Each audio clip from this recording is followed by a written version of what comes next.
to stop somewhere. If Yeah. only Tremont and then North Salt Lake, there's got to be a go in between somewhere. I So, agree. yeah. I agree. Okay, council, we're getting real close. We're about 2 minutes out.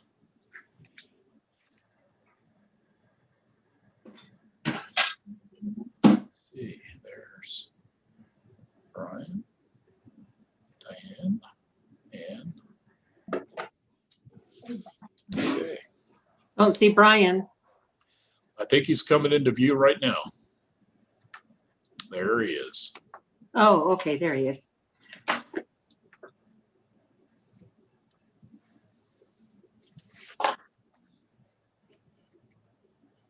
How are you? Good to see you, Brian. Good to see you, Diane, Jan, Joe. Pretty good for the shape I'm in. Yeah, I was somewhat surprised when I seen those pictures you sent me about that wreck that you had a personal witness to. That was just incredible. You ought to see the video of it. Wow, where was that at? 5600 and 3500 West. Oh, wow. It's terrible, terrible. Can't believe the guy lived. Did somebody run a red light?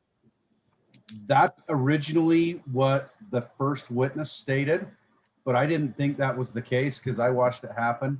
And so as I was giving a police statement, I asked the police officer if I could just go home and get my thoughts together and then report back. Well, I was in the party bus, so I went home and downloaded the video off the party bus and determined that he didn't run a red light. Interesting. Interestingly enough, the gentleman that got hit was on my party bus. I just dropped him off at Kent's parking lot. He pulled out onto 3500, turned to go east on 5600, got in a head-on collision. Oh my It's God. terrible. Yeah, it's terrible. Wow. I've ever Well, seen. council, thank you for joining us. We were at 3:30. It looks like we got our live YouTube running. I believe we got recording on there. She just put the recorder on. Thank you, Morgan. I want to welcome you on. I want to recognize for the record that we do have Council Member Burrell, Council Member Saxton, Council Member Wilson, Council Member Jackson, and Council Member Paul with us tonight. As you're aware of, we do not have a physical meeting location, so I'd like to read a statement if you don't mind. I, Mayor Robert Dandoy, in accordance with Utah Code Section 52-3-2074, have determined that conducting a meeting of the Roy City Council chambers presents a substantial risk to the health and safety of those who would be present at the City Council chambers. The basis of this determination is due to the infectious nature and potential dangerous health effects of the contracting the COVID-19 virus. There is not sufficient space in the council chamber to provide appropriate, safe physical distancing for the safety of individuals who would attend. Accordingly, on this date, March 2nd, 2021, we hold this electronic meeting without an anchor location. So with that, we appreciate you being here. We got the topics. I do see Steve on there as well. So if you don't mind, I've asked Jan, Councilmember Burrell, to go ahead and lead the conversation since she was personally active and involved in leading the last conversation where a lot of these issues were brought to the attention. So if I can, Councilmember Burrell, please take the lead and walk us through the conversation tonight. Thank you, Mayor.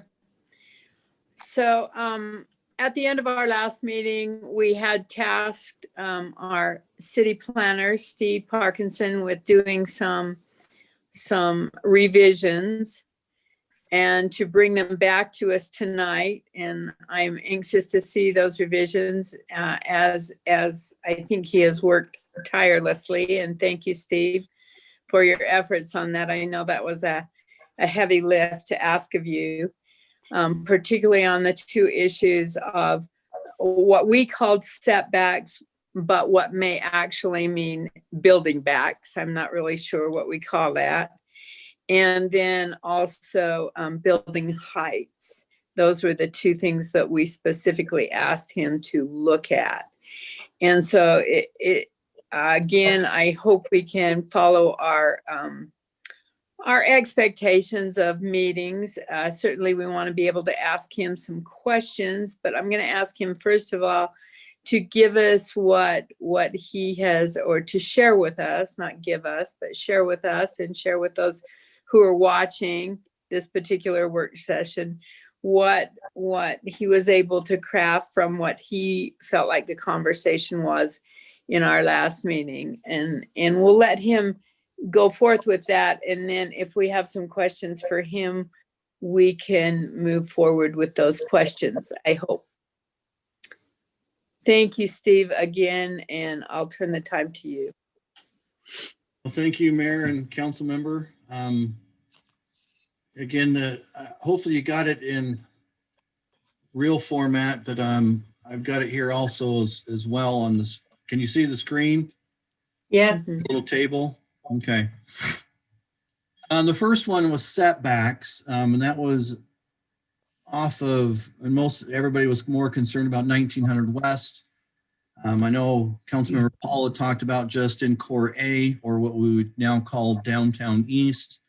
But when I looked at the ordinance and all the tables of each of the building types, there was a footnote already attached that talked about a required, even though the ordinance said 0 to 10, there was an ordinance section in the tables in the footnotes where it says it was 10 foot off of 1900 West, 5600 South, and Riverdale Road.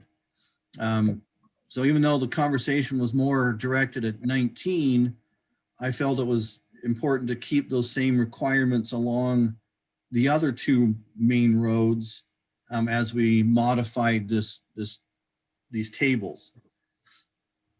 So all I did on the setbacks, and if you look on this table, and consequently every table thereafter is pretty much the same, where it says front build to zone and corner build to zone, I just changed it from 10 to 15, and then changed the distance setback required for all new developments down in the footnote, in this case number 2, from 10 to 15. Again, as mentioned, it was more looking at 1900 West, but 5600 South and Riverdale Road, again, are main roads. And my thoughts was that that's what you guys were mainly concerned about, is our main drives. So that's why those ones are changed. I don't know if you have any questions. Steve, would you like us to ask questions as we go along on specific portions, or would you like us to save our questions for later? That's completely up to you. Each table is pretty much the same on that setback requirement. If I can get my computer to work here. Nope, gotta go to the real page. So maybe you can help me understand, Steve, and I'm sure we've had this conversation, but because I need reminding. When it says 0 feet to 15 feet, would 0 feet be in compliance? It would, but that footnote is what really is the driver.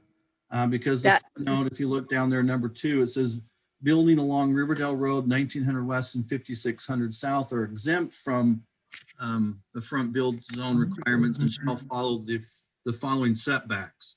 So even before you guys had that last conversation, it was already required to have a 10-foot setback along these 3 roads, even though it might have said 0 to 10. The 0 to 10, these are all. What was that, Joe? That's one of the changes we made when we were doing our individual little committee work. Right. I appreciate that. I just wanted to point that out to make sure that we clarified that. Thank you. The 0 comes in more into play with properties, for instance, that are behind, say you have Arby's and it's got a property line back there. It's 200 feet from 1900 West. Now that property owner can be 0 to 15, depending on how everything develops for them. Because it is still in Core A, it could require that if we had just set it at 15, is my understanding. Is that correct, Right. Steve? Yeah. Thank you. Everything Thank along you. 1900 West, 56 and Riverdale Road have this requirement of 15 feet if it gets changed to what you guys had talked about last week. So as I go through Okay, thank each of those tables, it is the same for each of them. Because they were all, it had the same requirements, didn't matter what building type you were, didn't matter what zone you were in. If it was, the downtown east, downtown west, or gateway, if you were along 1900 West, 56, or Riverdale, we already had that requirement of 10 feet. So now we'll just change it to 15. The one that was probably the toughest was coming up with language on the, what we'll call transition, where you can have a 60-foot building and after a certain distance, then you can go up. The additional height, again, is only in the downtown east. It isn't within the downtown west or the downtown gateway. This was just specifically to the downtown east. So the first slide you've got here, it's footnote number 4. We kept the same 3 roads, again, because those are the more concerning ones in this district or in this zone. And then the language was something that both Andy and I think we probably had 10 to 12 emails back and forth saying, okay, what about this? Or how does this state it? And just making language clear enough for people to get an idea of what it is we were talking about. So here, the language is basically just the mentioning the 3 roads shall not exceed 60 feet in height in the area beginning back of curb and extending 100 feet therefrom. So when you go back of curb, then you go 100-foot distance. And then from that point, then you can go up the extra 20 feet if you desire. Reason why we did back of curb and not property line is depending on where you are, it depends on where the property line is. Because there are a few properties that are old enough that the property line starts in the middle of the street. And if we went property line, that one property would only have a 50-foot from setback and others would have 100-foot. But the back of curb is consistent through 1900 West, Riverdale Road, and 56. So we made it consistent with everything rather than saying, okay, that one property, it's 150, that one property, it's 100. When you start identifying particular properties just because they're old enough that was meets and mounds description, and everything was gone from the center of the street, and then you went, it just made it easier in description. So, and that was a transition rather than a setback. Thank you. And again, that's the same verbiage on each of the following. The limited bay building type is not a, excuse me, is only allowed in the gateway. So it only had a 40-foot height requirement anyway. So we didn't put it in that table, but anywhere where downtown east was included in it, we included that requirement.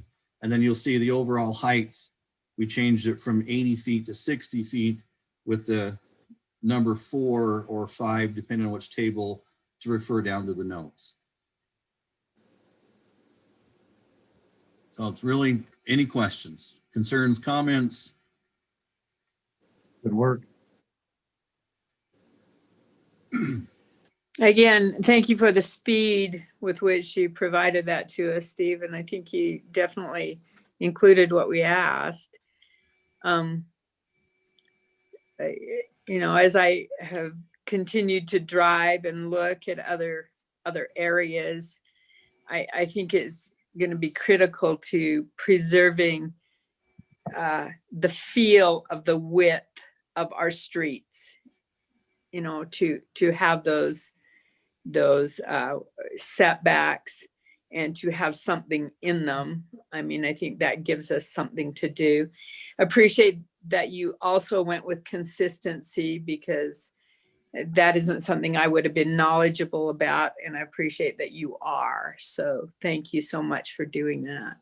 Appreciate it. Other questions from council members?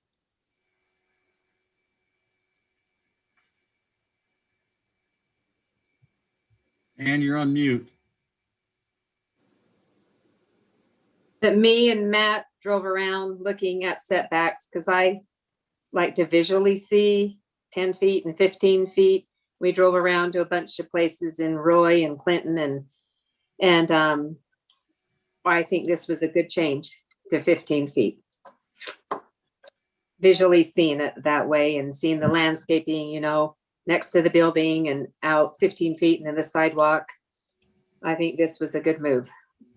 So I appreciate your hard work, Steve, and how fast you did it. It does. It allows for walkable area. It allows for, if you've got a restaurant, they can put a couple of tables and chairs out front. Right. It creates a nice atmosphere. Put some Yeah, green. And that allows for that. That gives more opportunity for that. Yeah, the ordinance, you know, requires this to be landscape, but landscaping is defined with trees, patio space, you know, sidewalk space, so you can have tables and chairs and other things if it's a restaurant or a little sandwich shop or, you know, convenience store or something. So adding another 5 feet doesn't hurt. You know, granted, the building will be a little smaller, but an overall aspect, 5 feet is almost nothing. Right. It allow for some tree boxes and let the beautification committee spruce it up a little bit. You know, I recently drove, and I've mentioned this before, the Old Town Logan, and that's how it is. They've got wider sidewalks, buildings are set back a little bit. They've got some trees, they've got some benches. I could see us putting some benches or having businesses put benches out in front, you know, some tree boxes. I think it'll have a nice looking build to it. Well- There were parts of Ogden Well, City that way on Washington as well. I think it prevents that worrisome thing of having a feel of a tunnel as well. It creates that sense of width.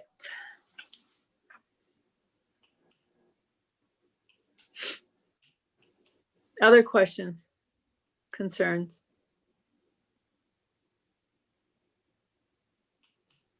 You know, I think it looks good. It's a lot of work coming to a close. You know, I've driven several of the city that's been discussed, and I won't mention names, but we did talk about some cities that there were some unfavorable things there, and I think we've made an effort to try to remove those or reduce those. And there are some cities where there are some favorable things, and we've added those into it. So I think it's I think the key to, I'm sorry to interrupt you, Joe. I didn't mean to. Were you finished? yeah, I was just saying, I think it's a good compromise. Well, I think the other issue is that we won't know the mistakes we might have made until we make it on one. But at that time, we may have to come back and look at some issues. I mean, nobody's ever going to create a document of this nature that is perfect going forward. So I think we're going to have to understand that this is a dynamic document, that it may have holes in it. It may have mistakes in it. And so as we look at whether we vote for it or whether we vote against it, we have to know that whichever way our vote goes, and whichever way we as a council feel best about. And again, I hope we can do that with the intent in our hearts that says we are doing what we feel like is best for what our citizens have asked. And then moving from that, the fact that we still may need to make changes in our documents. I mean, Steve, you can correct me if I'm wrong, but that can happen. And it can happen going forward. But If you, Yep. look at that's my thought. Any ordinance can be changed. I think we need to remind our citizens of that. We need to remind ourselves of that.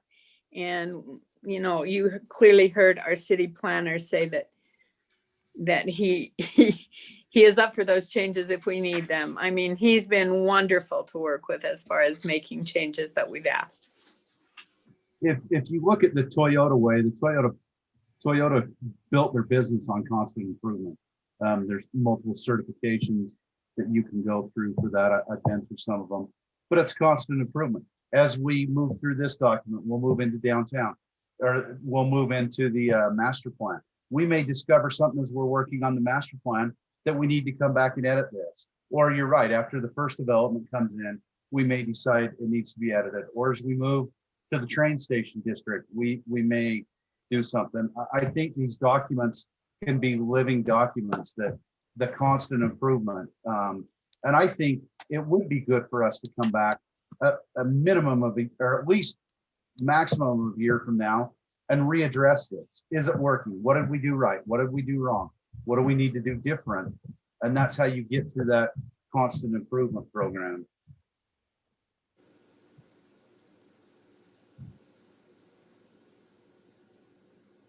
Is there anything else? Because I know it is on our agenda for a vote tonight. So is there anything else we need to address before we walk into that in our work session that needs to be addressed as questions or conversations, or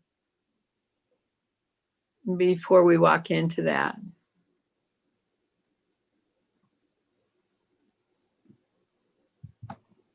I appreciate, I've talked simply as leader of the meeting, but Diane, do you have anything you want to add or put in place in the minutes of this meeting?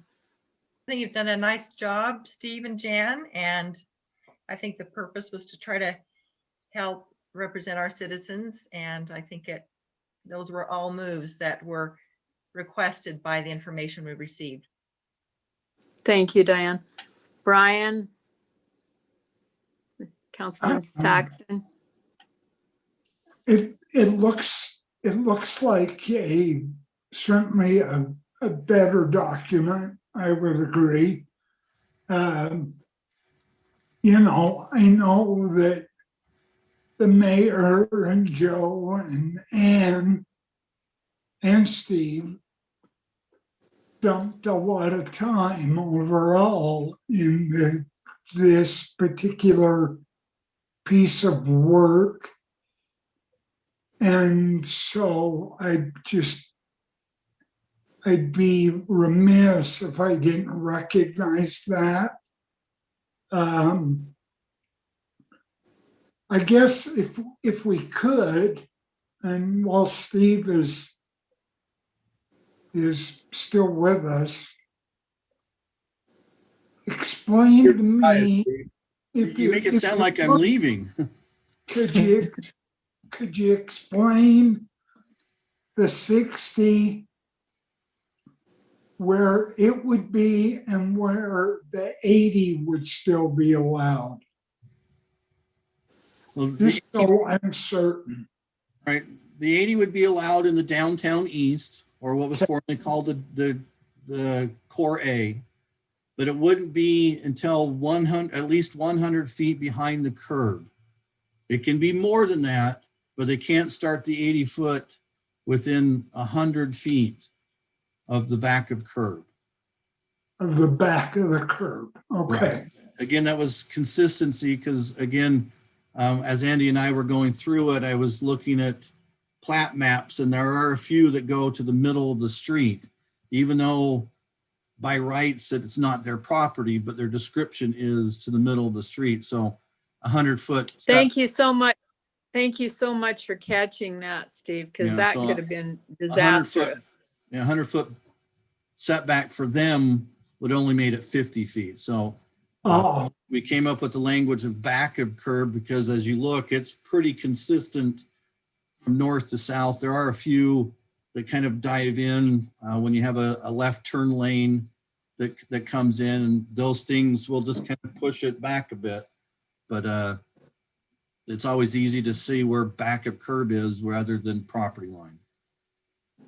Right. Okay. It just as a clarification. Thanks for clarifying that, Brian. Well, I don't know that we have more to discuss in this work session. I think we have some work sessions to come. I think our work sessions have been incredibly productive and helpful. And in my mind, I hope we go forward with them because that's where our real discussion comes. I think we've been able to come to some really good information on it. I don't know if we need to go further with that. We don't have our meeting until 5:30, but those were the items that were on the agenda. I think those are the only ones that we are, legally able to talk about in this session. So, because that's what was on the agenda, but I think we'll get a chance to take a look at it again in our formal meeting. Brian, I can see you're wanting to say something. Go ahead. I'm just wondering, he's probably hiding from us, but I can see the mayor. Have we Hey, I extended can see an him. I can invitation? see him. Have we extended an invitation to him should he want to say anything or? I'd be happy to extend that invitation. Mayor, do you have any comment you want to make? I know that you will obviously bring it up in city council. So if you have something that you'd like to put out there. Well, again, I appreciate the dialogue. Diane made a comment a few months ago indicating that these work sessions have been incredibly productive. At the beginning, when we started work sessions, we tried to get the public engagement. And in those meetings, it became a public forum where a lot of the comments were made, by the public. And we really didn't have a chance to really kind of work together on these issues. And as a result of that, it wasn't until we just simply says, this is going to be a work session by which we can just exclude, we've got a lot of input, just exclude the public and really start to work through the details. And I think that's been very productive. And we have a lot more to do. We definitely got to take an issue up with the cemetery. We can surely talk about that in another meeting. We got to talk about the train stations. There's some bills being proposed that we've got to talk about. These work sessions can be an incredible opportunity to lay all the information on the table and get the council in a position to simply say, you know what, we need to move this direction. And remember, it is the council that establishes the policy. It is Matt and the mayor's responsibility to execute that policy. And so you have to make sure that when you vote on these things and you decide on these things, that you're going to direct the city on what you want done. And that's really what it comes down to. And then we have the responsibility to report back to you on what we've done in terms of what you told us you wanted to do. And I'll give you a good example. The issue with the cemetery. It was the direction of the council that simply says we're going to split. This happened about 7-8 months ago, if you remember. We're going to split the discussion about the train station, that area around the train station, about the industrial park. And we were going to split that from this downtown discussion. And we did. And we focused our entire attention to that issue. Well, I will just tell you, Matt and I have been working as best we can on the cemetery part of that, because that's inclusive into the area around the train station. And I will tell you, we are now ready. We are eagerly ready to get this particular issue behind us. And let's have a no kidding conversation about what do you want to do about this train station? There are certain things we've got to do in terms of the cemetery, the train station, the developments that way. We've got to be able to bring that to you, and we need to have these work sessions to go ahead and discuss those just like we have through this. They're complex, it's going to take time, but they are so, so important. So we welcome a decision, however the decision comes out, but recognize this, once you give us a decision, up or down, however you choose to do that, council, then what we will do is we're going to come right back at you and simply says, now here's the next step. Let's talk about the cemetery. Let's go into a work session and figure out what we want to do as a council to put this thing together and make this happen. And let me just preface that. by this comment that we have to make the decision on the cemetery this calendar year. I can give you, Matt can give you the details of that if you'd like, but we have to make this decision this calendar year, and we're running out of time. So let's do it. But we needed this particular document decided upon so we can move to the next phase of what we need to do in Royce City. So thank you. I think these meetings have been wonderful. Jan, I appreciate you taking the leadership on it. Okay, these last, as we're getting over the hurdle, getting to the goal line, I will tell you, you've been very productive in terms of bringing the council together and talking the issues that need to be talked about, and I appreciate you doing that. Thank you. The one thing that I think has really helped us to put our heads around it too, and not have this be a public forum, is that we had a very good survey, and we had very good survey results. So as we continue to look forward to that, at least for me, that was a real driving force. It really allowed us to see, with what I understand is a 3.4 margin of error, but to see what our citizens with a wide demographic are looking at. So, you know, I have to give kudos to Matt as well, and Steve who helped with those, facilitate that, and to Y2 Analytics and how understandable they made that. So Yeah, great comments. I would encourage And that you- we use I'm them sorry. as often as we possibly can That's to the give us key.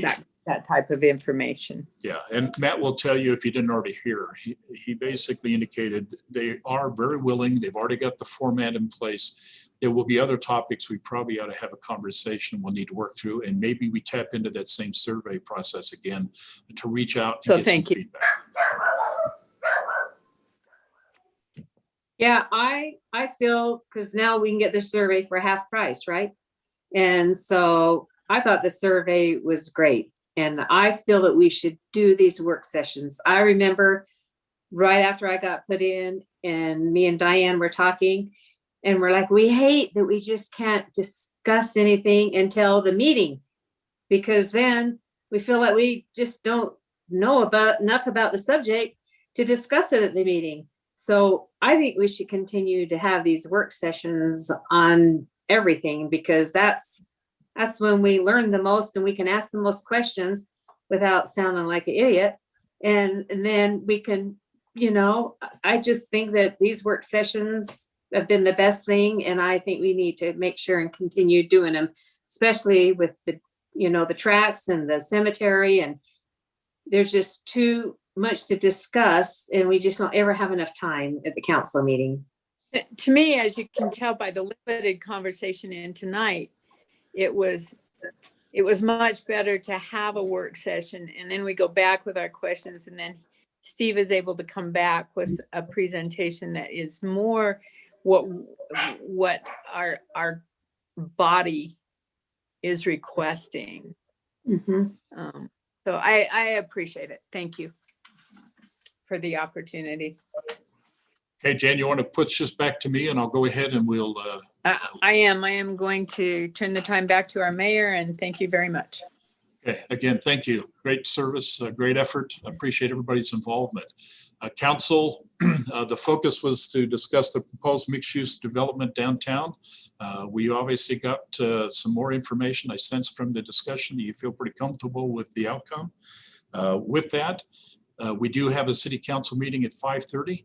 If you'd like, let's go ahead and we'll drop off. If you'll rejoin us in the council meeting at 5:30, we'll reconvene. We got a pretty healthy schedule today. So Do with we need that- to move for dismissal, I believe? Yes, yes. I was going to ask you then, do I have a motion then to adjourn this meeting? So moved. Okay, do I have a second?